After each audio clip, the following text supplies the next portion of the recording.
ದೊಡ್ಡದು ಮಾಡೋನು ಈ ವಿಶ್ವಕೋಶ ತೆಗಿನೋ ಬಂಜಾರರದು ಅಂದ್ರೆ ನಮ್ಮ ಲಂಬಾಣಿ ಸಮುದಾಯದವ್ರದ್ದು ಬಿತ್ತ ತಳ ಸಮುದಾಯದ ಜನರದ್ದು ಮಾಡೋಣಪ್ಪ ಅಂದ್ವಿ.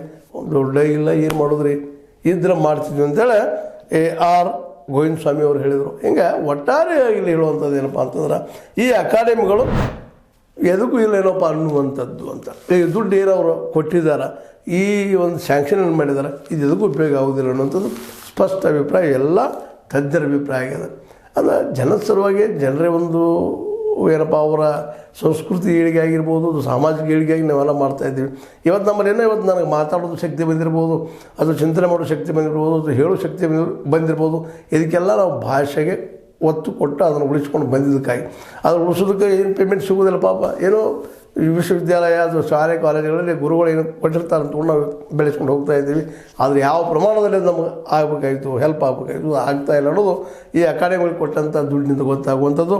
ಯಾಕಂದ್ರೆ 14 ಅಕಾಡೆಮಿಗಳ ನಡಕ್ಕೆ 9.80 ಕೋಟಿ ರೂಪಾಯಿ ಕೊಟ್ಟಿದ್ದಾರೆ. ಎದಕ್ಕೆ ಆಗ್ತದರಪ್ಪ ಇದೆಲ್ಲ? ಇದು ನಮ್ಮ ಸ್ವತಃ ಸಿದ್ದರಾಮಯ್ಯರು ವಿಚಾರ ಮಾಡುವಂಥ ವಿಷಯ ಅದ.